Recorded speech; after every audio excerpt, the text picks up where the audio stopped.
Welcome to Warriors at Work. This is Jeannie Coomber, your guide and host. Warriors at Work is a place where everyone in the workplace can come together, gain insight, encouragement, tell stories, connect, and share wisdom. We are a place of like-minded people at different stages of life, all coming together with a shared interest of enlightening and inspiring one another. If you're interested in going from the predictable to the potent, and you want to find your warrior magic, step into the journey with us. Welcome to Warriors at Work.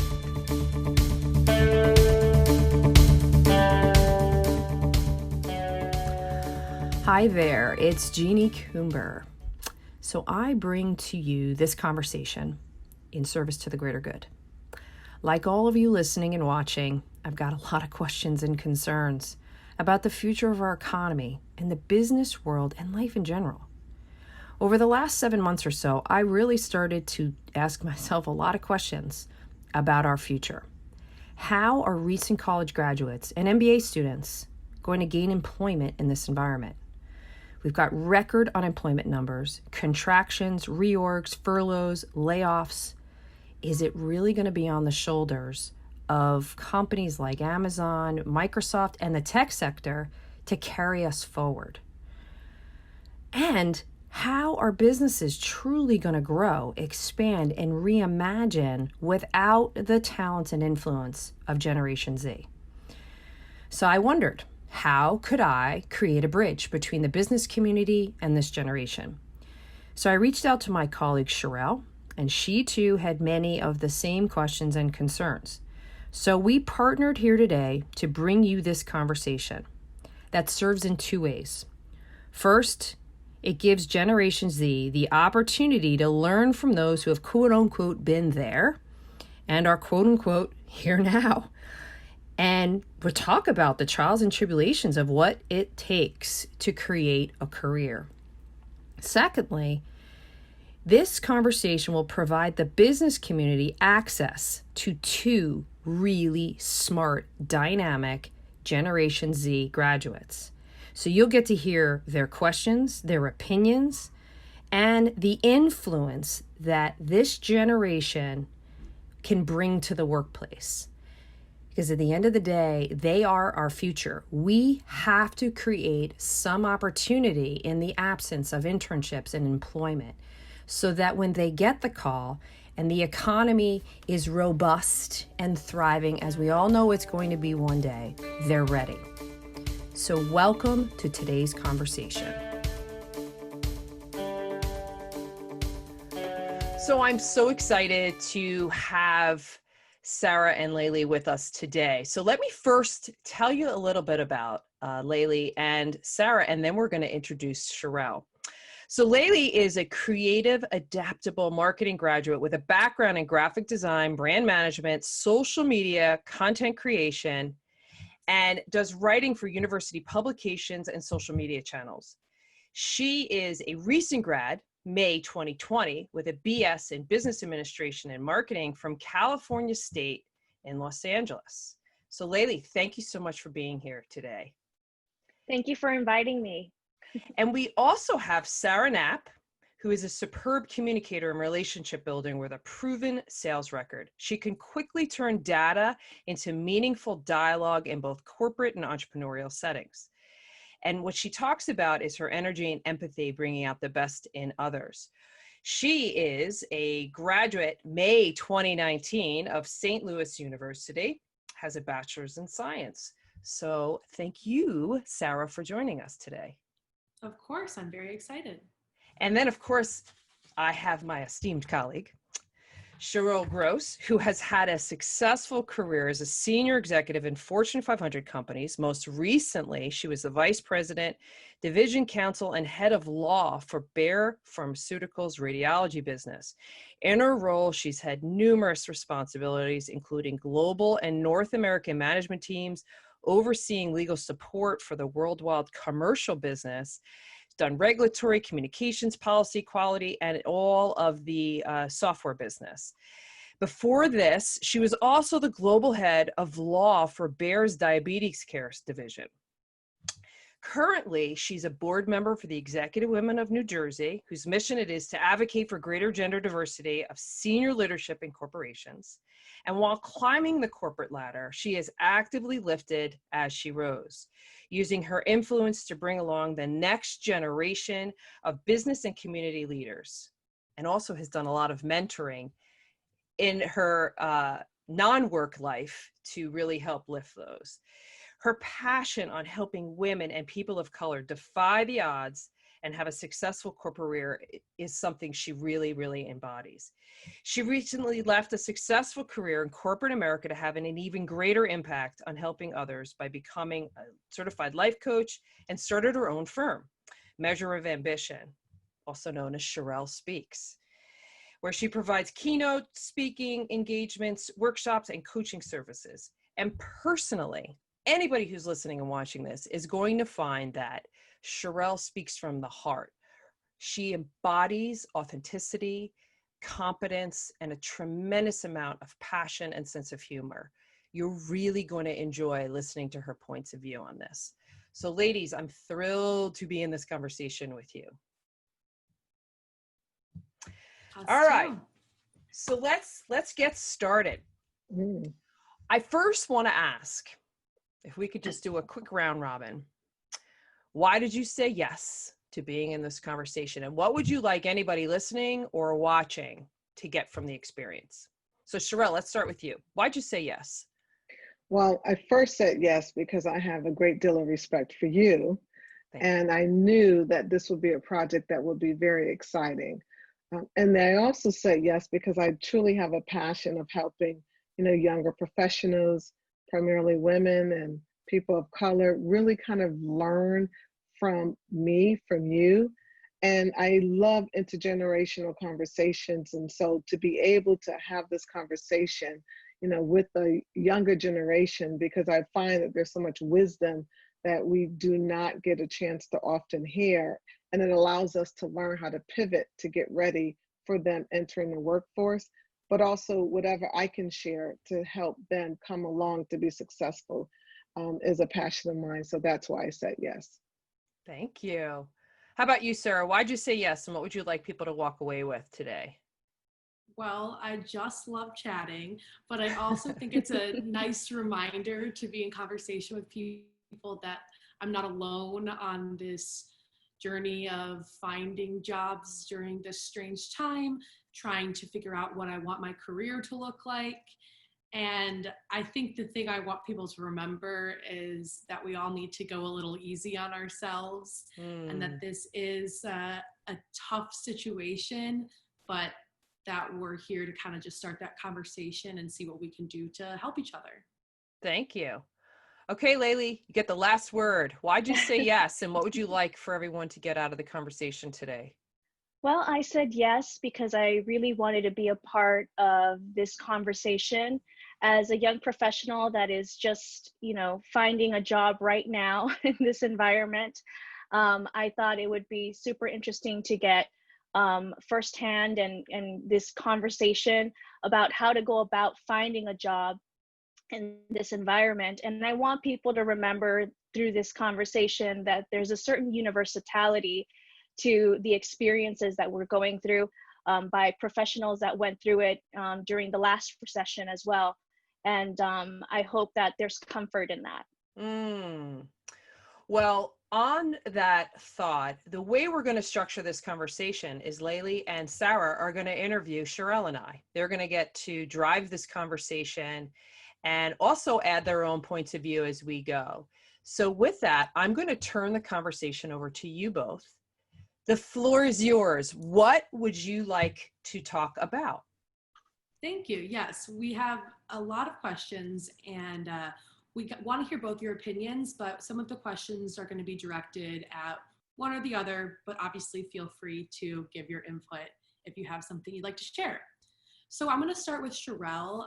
Our question is, if you had an opportunity to talk to your 21-year-old self and characterize the journey that you're on, what would you say to her?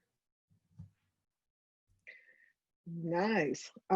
I would say to not be so hard on yourself, that your career and your life will have ebbs and flows, and there will be great times, and there will be good times, and there will be not such good times, but to know that everything is temporary, and that you mostly have the power to get yourself out of it. And so for me, it's really important that younger people understand that everything that comes into your mind is only going to be there temporarily. Something, everything negative that or limiting that comes into your mind is there temporarily if you allow it to be there temporarily. And it can be permanent if you allow it to be permanent. And so it's all about choice. And if I understood that I had a lot of choices in terms of what I allowed to impact my life when I was younger, I certainly would have been more intentional about certain decisions that I made. Can I add something to that? Because something you Mm-hmm. just said really struck a chord, is Yeah. that when I was 21, I thought getting a job was like a transaction. It's like Mm-hmm. another thing to check off my list, because I was a Mm-hmm. list person, still am. I'm still that type of person that will put something on the list just so I could cross it out, even though I've done it already. And I recognize now, after having such a long Mm-hmm. career, it's a long game. Mm-hmm. And it's not about just the transactional mindset. So I wish I knew that earlier on. I didn't quite get it until I was about 10 years in, that, oh, it's not just going from decision and job to job, it's building that portfolio. Mm-hmm. Definitely. So, Jeannie, being a list person and thinking it was transactional, can you describe how your job search went? Well, when I graduated college, you could fairly easy get a job just by the fact that you had a college degree. It was a very different environment, and that was how it worked. And I was very lucky to grow up in a professional family. I had two working parents who had very strong networks and had a lot of professional colleagues, and I had two older brothers. So my job search was fairly painless. I graduated in May and I got a job in June. I made a great resume. I paid somebody to fix that up for me and make me sound really smart, and did a lot of interview prep with me. And I ended up getting my first job in a customer service role in a financial services organization through a connection my brother had.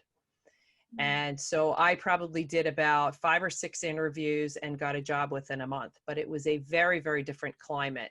I actually went back and pulled out my resume back from then, and it had very little on it, actually. There's only so much you could say about working in a bakery and having babysitting jobs. And I did have an internship in college, and that became the most talked about thing in my interview. Is what did I do? What was it like? Where was I having challenges? Because they were trying to figure out how I think and what would I bring to the company, and then what was my long-term prospects. That's interesting, because I was going to ask you what you felt you had different about you when you were looking for a job. So I think you kind of hit on some of those things, having connections with your family, having that internship. Can you think of anything else? But I also want to hear what Sherelle felt maybe was different about her resume or her perspective going into the job search. The only thing I'd add to that, and I'm sure Sherelle is going to have a point of view here, is that the internship, I had a really challenging internship when I was in college. I didn't love it, but I knew I needed to have the experience. I was a communications major, and here I was interviewing in a financial services organization. I hadn't taken a single business course in college. I didn't actually know what a mutual fund was. And here I was interviewing in a mutual fund division. But the real differential for me was that I asked a lot of questions. I'm a naturally very curious person. And they later told me that is why they put me in the particular team that I was in, because I would ask a lot of very inquisitive questions. And I would often show up in interactions into meetings, and my sole purpose was to just ask questions and get curious about what was being talked about. And it ended up being one of the key attributes that helped me develop into the career I have today. I mean, I never would have connected the dots that I'm in the listening business. It's all about asking good questions. and going underneath the surface. But I think it started then. I never ever accepted anything with just in front of me, status quo. I was always like thinking of the possibilities and the other ways around it. Interesting. Yeah. So, Sherelle, Yeah. what were the two pivotal moments early in your career? What about as a seasoned leader? Hmm. So I started my career as a prosecutor in the Bronx, and so after college I obviously went to law school, and my first job after law school was a prosecutor. And piggybacking on the question before that, I really prepared myself for this job. I knew I wanted to be a prosecutor. I actually wanted to be a defense attorney, and then I realized, wow, a prosecutor gets to make the decision on whether to charge somebody. So I want that job. And I prepared myself for it by making sure I got into clinics in law school, and then making sure that I had an internship at a DA's office. And when I got there, a pivotal moment for me was you can't make anybody do something they don't want to do. And I kept that lesson, and I keep that lesson with me all throughout my career, even when I moved out of a prosecutor's office into a law firm, into a company. And I remembered being a young prosecutor, and I needed someone to testify, and I basically was threatening them. And they looked at me um, in my eye and said, "You can do all the threats that you want, but you're not going to get me to testify because I'm afraid." And I realized I cannot threaten my way out of this. And where do I go from this? And so I had to take a step back, and I said, "Can we start this conversation over?" And I had to apologize. And I tried to figure out what they needed in order for them to be comfortable with helping me out in this case. And what they needed was a new place to live, and they needed victim services. And that taught me something as a young prosecutor, that you can't make anyone do anything they don't want to do. Now, sometimes a person will do it out of compulsion, but they're not really doing it. And so learning that trick early, and how do you influence people by trying to figure out what makes them tick and what is it that they need to be motivated, was a great lesson for me. And then I think as a seasoned leader, one of the things that I learned is you also have to look at your role as a leader, and how do you develop people to be better, and how do you develop their career so that they can move forward. And a lot of leaders don't look at life like that, or their career like that, because they're afraid that the person will move forward and then they're going to have to fill that spot. But to me, your legacy and how you are defined as a leader is defined by how you prepare your team to actually leave you. And that was a pivotal moment for me when I had an employee who was promoted later, and then came back to me almost, in tears, thanking me for moving them along, and telling me that I changed their life fundamentally because I believed in them and I developed them. And then they went on to do great things. They're now a senior vice president at a bank. And so that was a pivotal moment for me, because I knew I was doing the right thing. And I knew, despite the fact that that wasn't always the philosophy of a lot of my colleagues, I knew it was the right thing for me to be and to do as a leader. You know, one thing you just said, Cheryl, which is so Mm-hmm. interesting. So Yeah. early on in your career, you Yes. saw your inclination for pushing. You were trying to Yes. push your own agenda. So you saw your own patterns and of thinking and Yes. behavior, and then gave yourself an opportunity to pivot. Like, talk about having self-awareness earlier on in Yes. your career. Yes. I think that's an important distinction, because we Yeah. maybe have an inclination, a Yes. drive, because it's Mm-hmm. what's going to make us feel good. But Yep. to see those moments, to say, this isn't working. It's not working. I'm not meeting this person where they are. I'm not in any sort of partnership. I'm just driving my own agenda. I think that's an incredible awareness you had so early on. Yeah, and it helps when you become a senior leader too, right? Because Mm, sometimes you're driving an agenda, and everyone else is looking at you with hazy eyes. But you are still driving that because you're the boss, and you think being the boss is my job to drive an agenda, but you have to get people behind the agenda. And when they're behind it, they will go forward, and they'll bring all their creativity and the energy with them, as opposed to being forced to do something. No one is creative when they're being forced to do something, right? Yeah, You will so do the bare true. minimum to do it. Yeah. I think that kind of connects to, well, I want to go back a little bit too, because we were Uh-huh. wondering if both of you felt like your upbringing influenced how you show up at work. And obviously you have different upbringings, but I'm sure there's Mhm. similarities as well. So as women, Yeah. so do you guys feel like you were showing up at work in a different way because of your upbringing? You want me to go first? You want to go first? It's up to you. Sure. Okay, go ahead. So my grandparents are all immigrated from Ireland. They had Mhm. fourth grade education. My parents were born and raised in the Bronx, and we were taught from a very, very young age how important it was to get your education, to get a good job, to think a certain way. So Mhm. we also grew up with very little money. My father didn't sort of make it until I was well into high school. And basically, in our household, you were taught to be incredibly independent and self-sufficient. Youngest of three, two older brothers. And having two older brothers also was a big influencer, because it was very much a household where you drive, you accomplish, then you discuss. There was not a lot of room for a lot of emotional falling apart and, oh, are you okay? Even though my mom ended up becoming a psychotherapist, it just was not how we were wired. And personally, too, which I think was a very, very big piece, is my father was a recovering alcoholic. So he had stopped when I was about 4 years old. And if you do any kind of research about adult children of an alcoholic, there are certain characteristics. Myself and my brothers embody all of it. Mhm. Very much a driver, very much see the world through the lens of possibilities. But that environment, which was why my mother made sure we were very independent, sometimes counter-dependent. I still struggle with asking for help. But whenever I'm in a difficult situation, especially doing what I do for a living, I'm contracted to come into companies and work in very high stakes situations. There's a lot of emotion.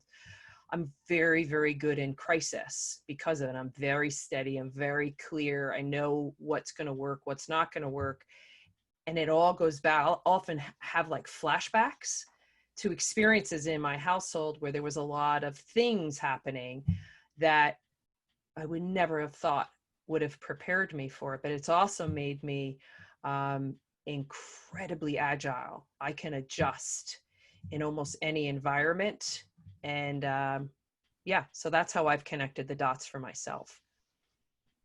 Yeah, I love that. I mean, so much of what you said in terms of the independence, the drive, the ability to be flexible, to be agile. I think my growing up provided me that same opportunity. My mother wasn't a professional. My mother actually was 14 years old when she gave birth to me. So I was born in July, and she went back to school in September. Um, Wow. and she graduated on time, which is what she always says, actually. And I graduated on time. And she graduated. So to think about this young lady who was a sophomore in high school, and who, no, actually, she was a freshman, Mm. because, yeah, she was a freshman. And so she went through her entire high school career with a kid. So she didn't really have that sort of goofy high school time because she was raising a child. But she has six sisters and one brother. And so there was that support that she had with her sisters, but she was very much a parent. And I don't ever remember her not being a parent my entire life. But she taught me that independence because I had to. But at the same time, I wasn't vulnerable because she was still very much a mom. And when I think about her sisters and like being around 6 women, like holidays were crazy because 7, including my mother. So it was like, you know, so it's a lot of talking and screaming and yelling and crying. And it was like, whoa, you never know what emotion you were going to have on Thanksgiving. It was like high, low, high, low. Um, but it did teach me how to kind of not always respond to emotion. It taught me about community and support and love. And it really, it's impacted how I approach, probably why I'm so um, focused on development, because I know what my mother did for me in terms of making sure I had the right opportunity and access and exposure to situations that she couldn't provide herself. So she made sure she found it for me.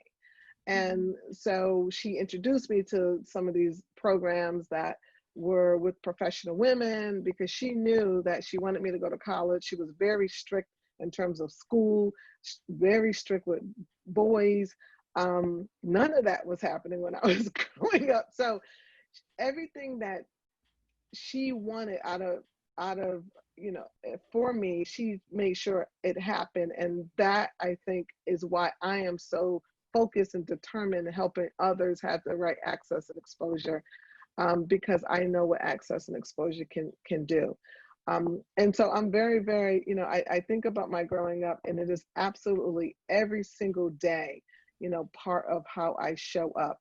But it also, for me, coming in being usually the only woman of color, the only person of color, the only woman in most circumstances, my mother very early signed me up for a busing program. So I was bused out of the urban area into a suburban school, and being one of the few Black kids at that school, it allowed me to adjust to being one of the few Black people and work. And so I grew up knowing I was just as smart as everyone else because I've been competing in that world since I've been in 6th grade. And I grew up knowing when I'm being marginalized. Maybe when I was younger, I didn't know how to address it always. But as I got older, I knew how to address it. So I didn't have to adjust to that world because my mother placed me in that world very early, because for her, it was important that you know how to operate in this world because that's what the world looks like. And so I'm very, so because of all that, I that's how I show up every day, and making sure that I give others that same access and exposure. I mean, even regardless, I mean, I've obviously had lots of different people work for me that haven't always been women or people of color, but with who's ever on my team, it's really important that I help them be the best that they can be. So, Sherelle, you spoke about how you bring your whole self, your background into your work. How has that allowed you to handle a difficult, unpopular decision that you had to be a part of or make yourself? And what was the impact on you? Oh, that's a nice question. You guys got together with these tough little questions in here. Woo! Oh, I'm sweating. Thank God I got a little handy fan over here. You know what? I think there's always a struggle, and I speak to people a lot of times about authentic self, and the response that I get all the time is, I can't be my authentic self because they don't want all of this showing up, or, I can't be myself as a woman of color or a person of color as a woman. And to some extent that is true. And so we cannot deny that because there's certain environments where you have to adapt and adjust. And that is, you learn over time and maturity of where you need to pivot. But the core of who you are, it's really hard not to be that core, because after a while it will destroy your inner self, and then you show up, terribly, because you're not being anything like yourself. And so one of the things that, for me, I can be pretty tough, but I can also be pretty funny at the same time. And you just never know which one is going to show up, in any given time. But I also have a very high value of respect. And so respect is a high value for me. And that is where my authenticity shows up, because regardless of the situation, I'm always aiming to give respect, but also I seek it.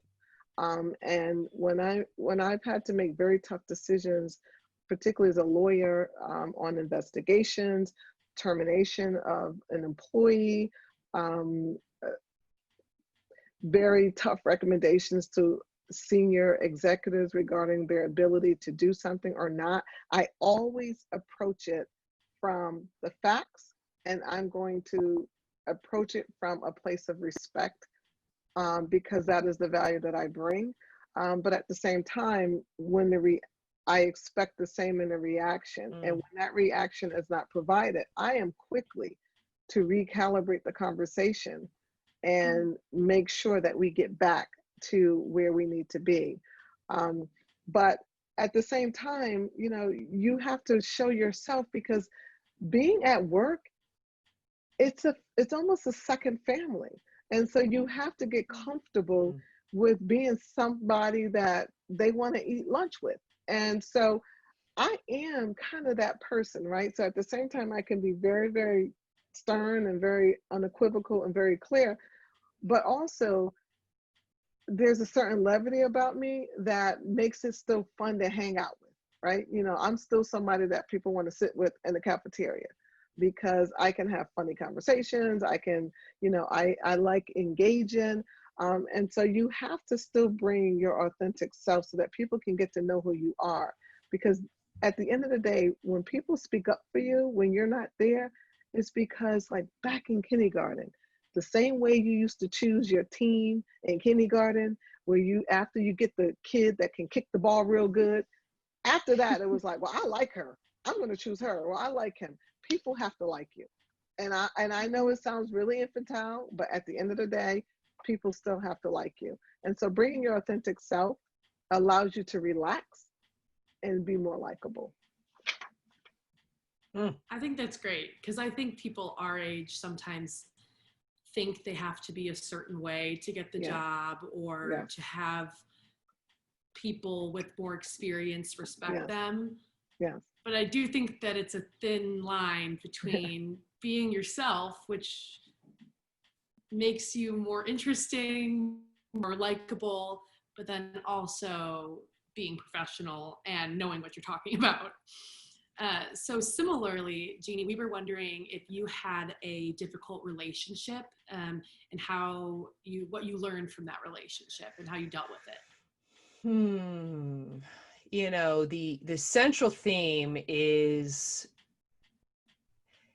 there are situations in my career, and I've had more than one, but the one that's most poignant was where there was ego, significant ego. We had different levels of responsibility.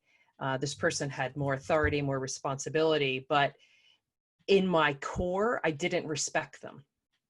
So going back to what you were just saying, Sherelle, I had to accept the level of authority that they had and their decision making, because they had the authority to make those decisions, but it was illogical to me. And in the beginning, my original strategy was, I'm just going to please them because it takes less effort.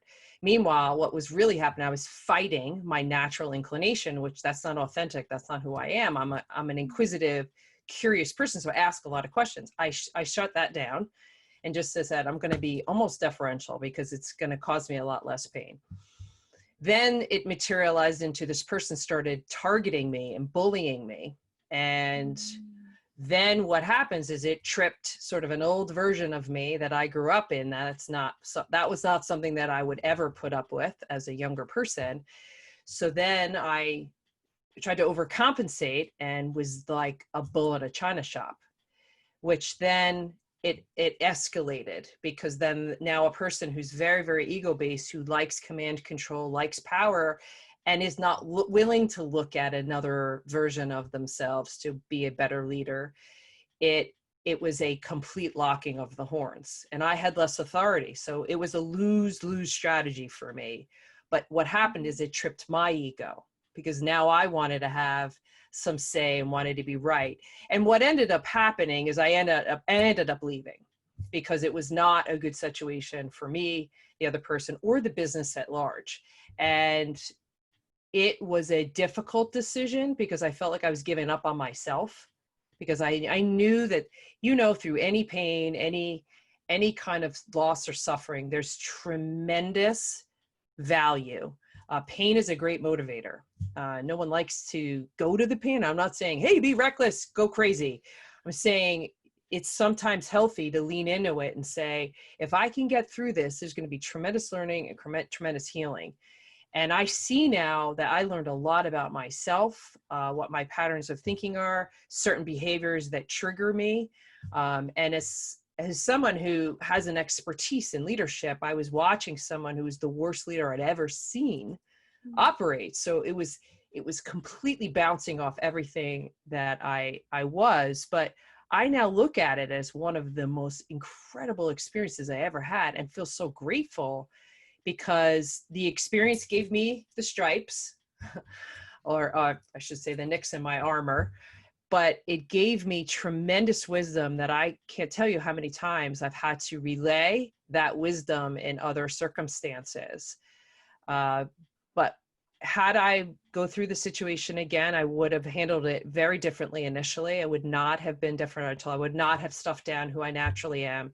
And I would have confronted the disconnect a lot earlier on in a very healthy, constructive way, not trying to win. And that's what I was doing. I wanted to win. This was an unwinnable situation. I was advised numerous times to not take it on, but I was like, no, I can win and we can move on from this. So that was my story. It's interesting. Insightful.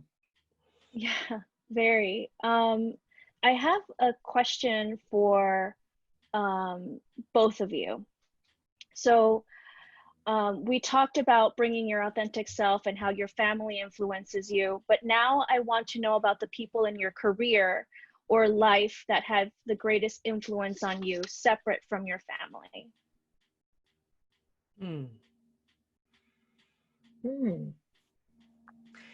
There's two people that immediately come to mind. One was a mentor. She was the founder of Women Unlimited. I had the benefit of knowing her earlier on. I know Sherelle, knew her as well. She really got me to see what my capacity truly was. And she gave me the permission to truly step into it and not do what others wanted of me, but for me to trust my own abilities. And then the other person that immediately came to mind, this was somebody earlier on in my career he was a very senior person, but he was like a father figure to a lot of people. And I had made a gigantic mistake in something that cost the company a lot of money. I didn't do it deliberately, but it was something relating to statement production. As I mentioned to you, I started off in financial services, and we had a statement production thing, and there was a rate quoted on the statement in our largest selling product that was wrong, and I missed it. And my manager, who was a bit of an egomaniac, I'll never forget this, he put a roll of paper towel on my desk because he thought I was going to be crying my way through the day. It was the greatest motivator. As soon as he put that on there, I was like, oh, no. I left it there for the whole day. And about an hour after this hit and the phones are going crazy, all the customers were freaking out because it looked like they had lost all this money. He was the director of operations. His name was Alan. And he came over to me and he said, listen, I want you to know everything's okay. This is an experience you'll never forget. It's 2 years into my career. You're never going to forget this. We know you didn't do this on purpose. I'm going to handle anything that gets escalated. I don't want you to worry about your career, because he could see it on my face. I was like, I'm going to get fired. But it was an honest mistake. I also hadn't been trained to look for it. So it was just one of those things. But I never forgot him for that. And he ended up being a great mentor for me in my career all the way right up to his retirement. He always had that way. It was like he knew how to look into your soul and tell you what you needed to hear. while everyone around you was like, oh my God, you're totally going to get fired right now. And I was like, I'm going to get fired. So yeah, those are the two people that came to my mind.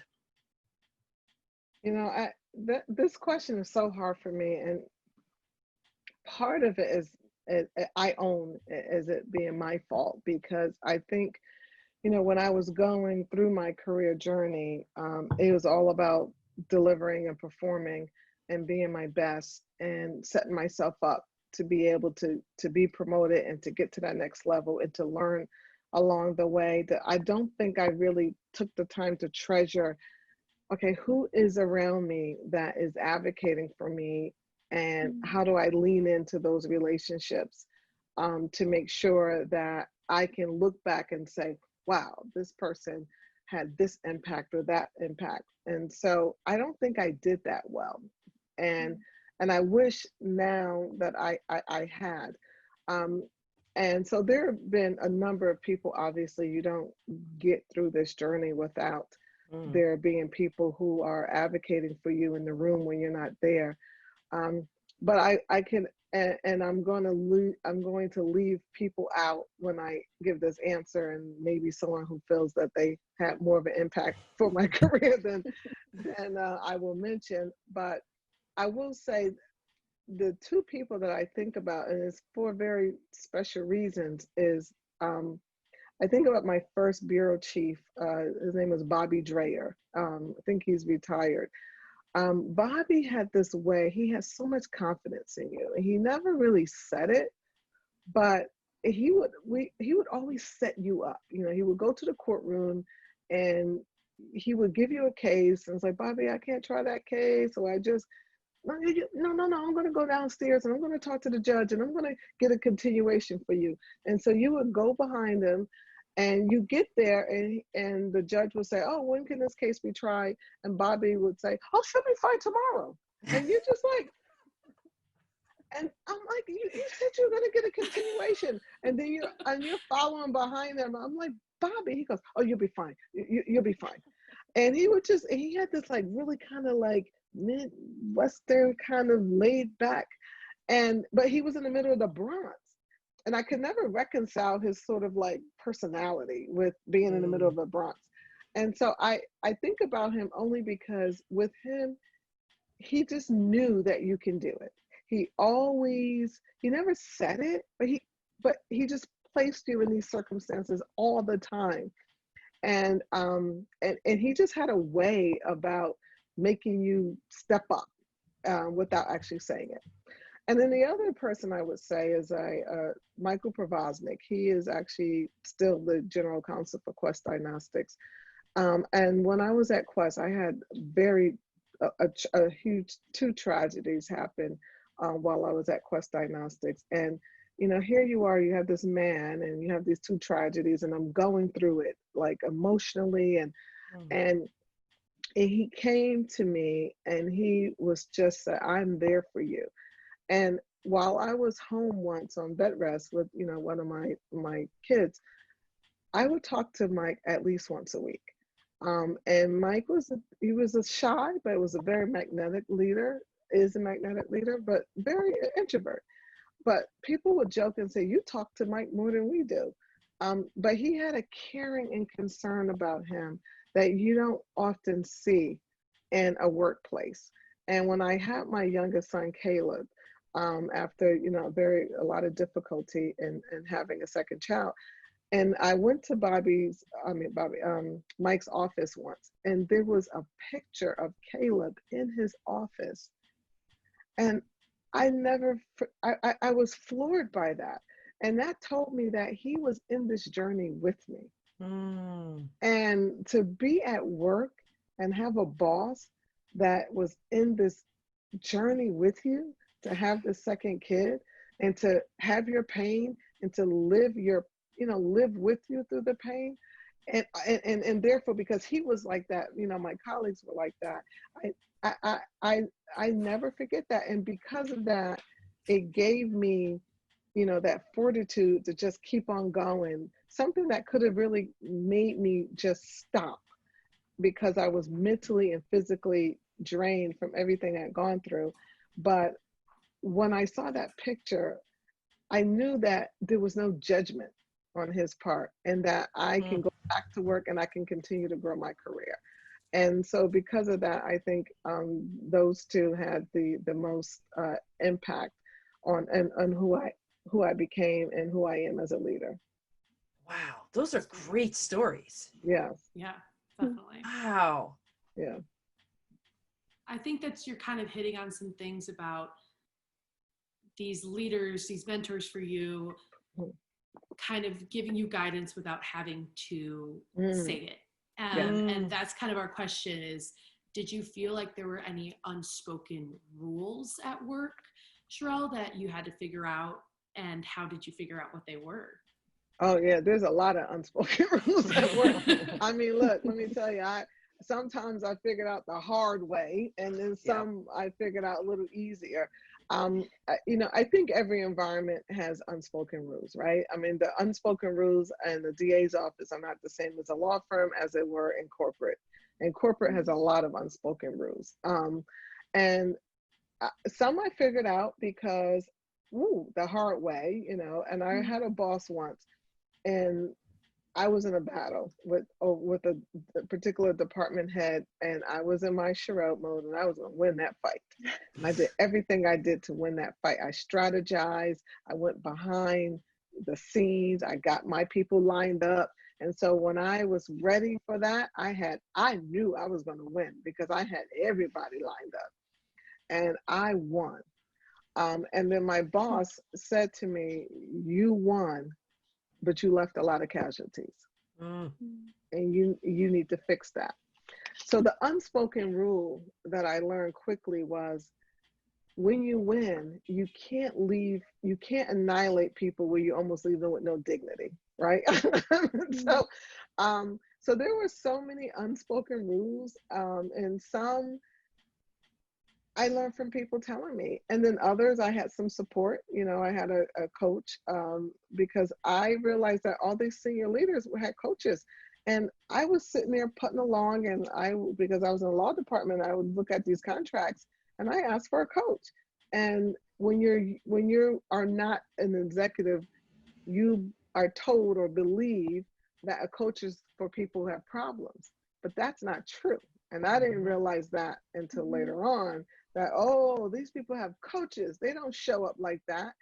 And then I got a coach, and I realized another unspoken rule was that I needed to give people space in order to question me and be able to respond with maturity. And my clients, the feedback was, "Oh my gosh, she's so smart. She knows a lot. She knows this business. But because she knows the business and the law, and she's quick on her feet, I'm afraid to ask a question." And so I learned communication skills that allow people to be able to have a greater dialogue with me. And so there are just so many unspoken rules when they all come down to relationship building and how you show up, how other people see you, and how other people see you as someone that they can communicate, collaborate with, and who they can follow. And in that, there's like 30,000 rules, and you learn it sometimes the hard way. You learn it with a manager or a mentor or colleague telling you, and you learn it through, another professional source. But you will learn it. The question is, how do you activate it and make sure that once you learn it, that you work real hard to incorporate it in how you act on a day-to-day basis. Can I add something to that? Because when I hear unspoken rules, the vision I get is like, it's like traffic flow. This is a particularly important too when you're getting your first job. You got to figure out how traffic works. Yes. What direction is traffic flowing? Where do you get in? Where do you get out of the way? Yeah. And I learned very early on, do you want to be efficient or effective? Yes. And there are going to be places where efficiency is the name of the game, and that's what you're going to want. There's other places where being effective is more paramount. And that requires patience, that requires curiosity. And sometimes you're going to have to fight your own inclination, again, particularly if you're starting out in your career, because you've got all this energy and passion and ideas. So you're driving. So you may have an inclination to hit on the efficiency, and you're in the traffic flow, and you may get ignored. You may get run over. You might be heard, but not taken seriously. So I think it's always trying to strike a balance as, do I want to be effective or do I want to be efficient? Thinking about it in terms of, I've got to figure out the traffic flow here. How do things get done? Who has the most amount of toys? Why do they have the most amount of toys? Who else are they looking to add? Who are they looking to get rid of? And then you pick up a lot of those subtleties by just being curious and paying attention and not being so anxious to get in the game and have a role, but where are those places where I can play on the team? So that's kind of my add-on there. Definitely. So understanding the unspoken rules at work, undoubtedly you make a mistake, right? Because you might not know all of them. So what was the toughest piece of feedback you received early in your career, and how did it shape you? And this question is for Jeannie, but Sherelle, feel free to jump in if you have, any input as well. I was called dumb. Oh. Just flat out dumb. Yikes. Yeah, that one hurt.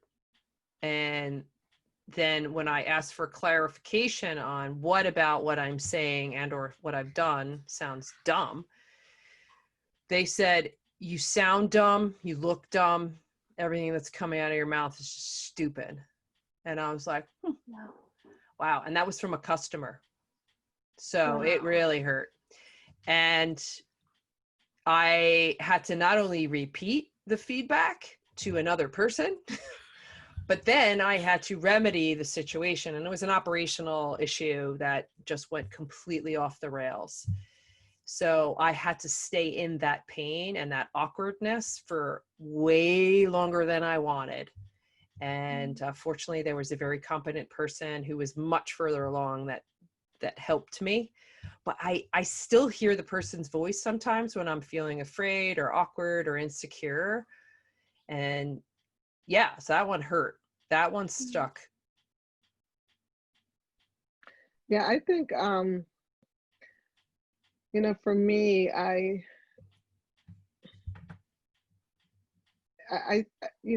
it's interesting. It was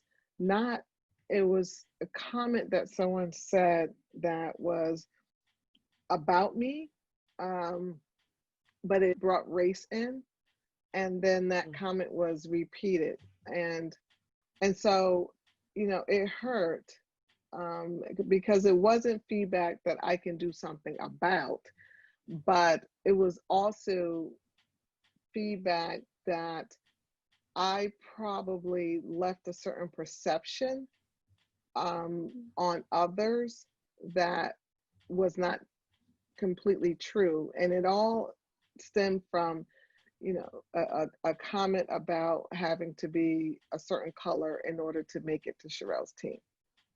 And it really hurt, and it really made me extremely mad, because in an unrepresented field that I have been in healthcare for so long, I was livid, because how dare you say that? Because the field, there is no one else here, and it's completely unrepresented. So if you add in an extra person of color, what difference does it make? And so I was, and it obviously was a reflection of how they felt, because me being African American and hiring, and other African Americans or women, and I was very, very offended by it. And I was hurt, by the response or lack thereof, by people who I felt should have had a greater response, and then eventually a better response did happen. But what it taught me was that I needed to make sure that as I build out, and I went through all the processes, all my people interviewed with everyone the same way every candidate does. But it did teach me that I needed to make sure that I stood my ground and was very firm and unequivocal on the things that I stood for. And because sometimes you can stand for something and you can do something and there'll be a negative reaction for it. And there will be people who have a certain perception of what you're doing, but you can't get weak because it's the right thing to do and you're doing it the right way. And sometimes you just have to stand in that space. And I learned at that moment that, you know what, this hurts. But I'm standing in this space because I know what I'm doing is right and I know what I did was right. And I'm not going to, I'm not going to capitulate to another person's, perceptions, because that's their issue and that's not mine. That and I think you have to remember that, particularly as a woman, a person of color, and sometimes it's going to hurt. It's going to hurt, and you're going to get into that, fork in the road where you have to make a decision. Are you going to say something or you're not going to say something? And sometimes you do have to say something, and whatever the consequences are, they are. But if you stand firm in that space and what you know is right, then eventually everything else will work out. Wow. You know what I'd love to do, Layli and Sarah? I'd like to ask you a question to wrap up this portion of the interview. And that is, in talking with, well, actually from your perspective, but also in talking with your friends and colleagues, tell us what you're thinking, feeling when you look out right now in the economy in the world and all that you've just done in your college education, and maybe anybody that's watching here just got their MBA. Give us some insight on what you're thinking, you're feeling, your point of view.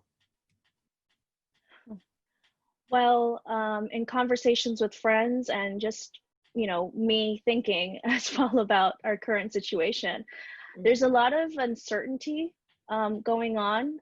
What am I going to do? How am I going to do it? When is it going to happen in terms of finding a job, starting your career? I have friends that were fortunate enough to find their career earlier on during the start of the pandemic, but many of us are still haven't found our first job out of college yet. And so the uncertainty comes from that. There's been a lot of networking going on, but also people that have networked a lot and then experienced some burnout trying to get as many experiences as possible in order to be a more attractive candidate for the little jobs that they do find. And there's a lot of frustration as well in finding a job description and seeing that it's an entry-level job description, yet it still says 3+ years of experience. And in the school that I went to, Cal State LA, it's a commuter school. And a lot of the students there are non-traditional students. So they're over 21 and they work a full-time job, and they might work 2 jobs even. So they didn't have time to participate in extracurricular activities. They didn't have time to get internships. So those 3+ years of experience are really putting out a talented pool of individuals that could perform and are eager to perform the tasks in the job description, but that sets them back. And that's where that fear is coming from as well. How about you, Sarah? What would you add? I would completely agree with the burnout sentiment. I think a lot of the people I've talked to, my friends, even myself, transitioning from one job to another during the pandemic, it's just disheartening to kind of feel like you're sending resumes into a black hole sometimes, and not getting the kind of, you're not even really getting feedback on what you could be doing better, which I totally understand because we are in unprecedented times and HR departments are dealing with so much. But I do think that it's having this sense of resilience. I feel lucky that I had a sales role where I got rejected on the phone 50 times a day. So I know what it feels like to hear a no or to hear nothing back at all. And I think reminding friends and, you know, people my age that that's not uncommon and you're not alone in getting those rejections. And it doesn't mean that you're unfit for any sort of job that you want is really important. All right, how I'd love to transition this conversation, because there's a lot of people that are going to be watching and listening to this conversation that are in positions of authority and they're decision makers, whether they're HR or business leaders. I think it's important for them to hear from you both, Laylee and Sarah, around when you think about entering the workplace, what is it you need? What would you like to share? I think right off the back, I need, or I would like, transparency around the hiring process, especially when it is so different right now.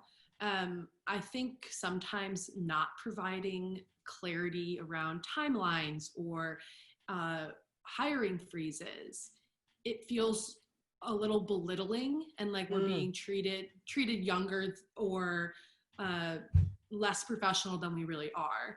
So I think that just giving us the respect of reminding us where we are in the process, and letting us know honestly if there's any feedback that they have for us to be a better candidate in the future would go a long way.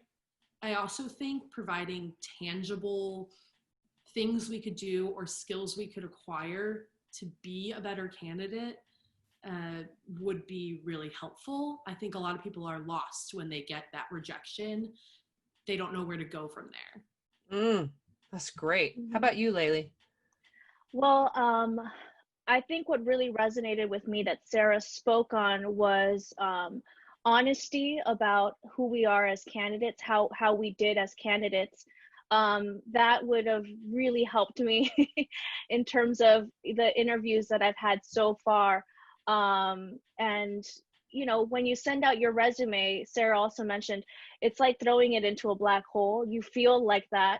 And so if you could just get feedback onto why you weren't the best candidate for that role instead of getting a generic template, that would make a world of difference in terms of how we move forward in our careers and how they could help us land that job that we're searching for.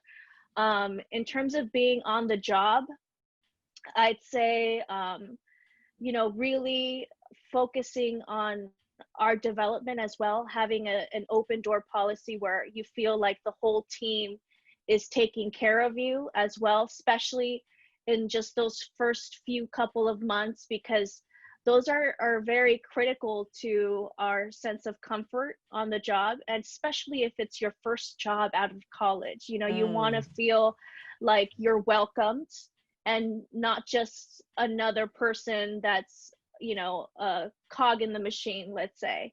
You know, you want to feel like you're a part of something bigger than you are. I love that. You know, and when I think about what your generation brings, I mean, some of the attributes and the qualities are pretty extraordinary and so needed in an environment like we're in. Your ability to be resourceful, creative, you're the technology age, you've been born and raised with some sort of device in and around you at all times. So you have this impatience that allows for you to create something that isn't available.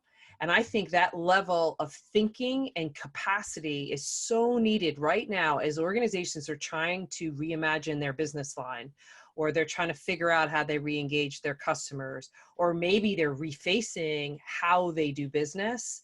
They really need your attributes.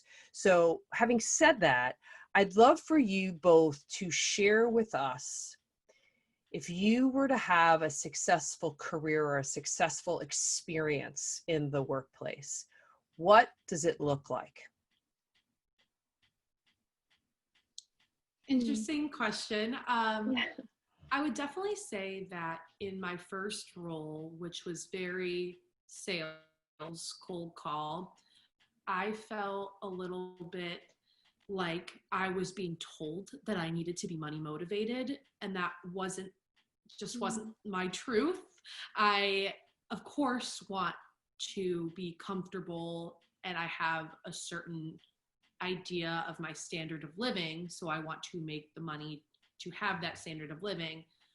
But as cheesy as it may be, I do feel like our generation does care about a larger work-life balance, knowing that they have people on their side when they need it, especially when the world is changing every day and you don't know what's coming at you.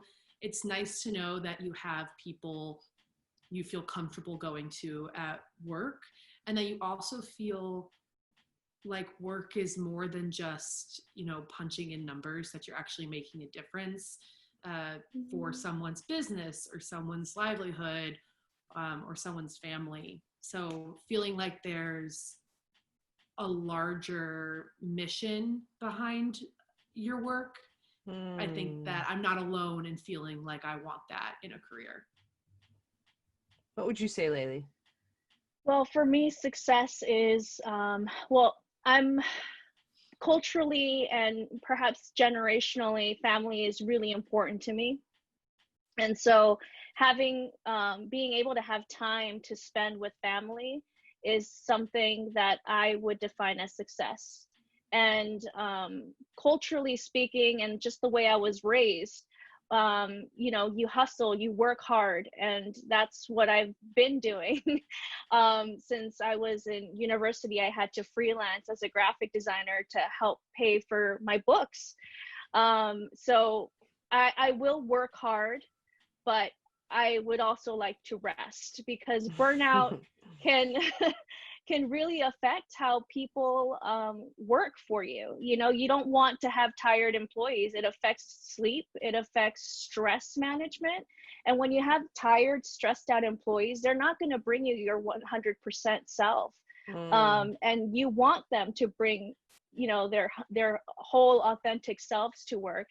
And speaking of authenticity, I think success for me would be finding a company where I can be my authentic self, and having those difficult conversations that are happening right now because of this social movement, this powerful social movement that we're experiencing right now. And if we can have those conversations and everyone be genuine, and people of color in the workforce can voice their opinions on what they need to feel comfortable, I think that's success. Oh, I love that. Wow. So I'm going to put a bow on this conversation by asking you a question, Sherelle. When you think about yourself in the world right now, we talked a lot of reflection here about our career, our life, different intervals. When you look at yourself right now, what is your world calling you to do or be, or to bring more to? For me, it's just getting other people ready, and learning at the same time. I just want people to get to where they want to be, and I want people to understand themselves better. And through that journey, hopefully I can learn more about myself. I can learn in general, but if I can help a person, just like the light bulb goes off and they really kind of know they can do it, and then they get the access and exposure and able to do it, I'm good. That is my sole purpose and mission at this point in my life. Well, what I'm going to do is just leave everybody with a thought. I was thinking about this the other day. 2020, it's been a very challenging year for everybody, but I wonder if maybe 2020 is about perfect eyesight, perfect sight, perfect vision. It's surfacing things that have always been there that we now need to look at. And what if we changed our point of view or our approach to looking at 2020 is what's available to me? How can I zero in? How can I create focus? The expression, well, in hindsight, if hindsight were 2020, well, maybe if we just say, if we have 2020 and we're zeroing in on what matters most? Where do we need to spend our time and attention? I just wonder what's possible if we shift how we're looking at the year, especially now we're going into the last 4 months of the year, which all of us are like, Crazy. wait, what happened this year? It's just We're kind still of an in the interesting. house. Yeah. Yes. So that's my thought that I leave with everybody. I want to thank you from the bottom of my heart for being in this conversation in service to the greater good, in service to the business community, in service to Generation Z, in the hopes that we can create a bridge and create some dialogue back and forth so that we're all better off when and if things return. And I am so, so grateful for everyone's time. Thanks for having us. My Thanks for having pleasure. us. Yeah, wonderful. Be well. Bye-bye. Thanks to everybody for listening to another episode of Warriors at Work and letting us be a part of your warrior journey. You can ask questions and make suggestions for future topics at jc@jeanniecoomber.com. Connect with me personally on LinkedIn and Instagram, and join us on the Warrior Conversations channel on YouTube and at the Warrior Magic Community page on Facebook. You can find links to all these places on my website, jeanniecoomber.com, and most importantly, be sure to tell friends about us, subscribe, rate, and review us on iTunes, Spreaker, and Spotify. It helps others find the show and puts more warrior magic out into the world.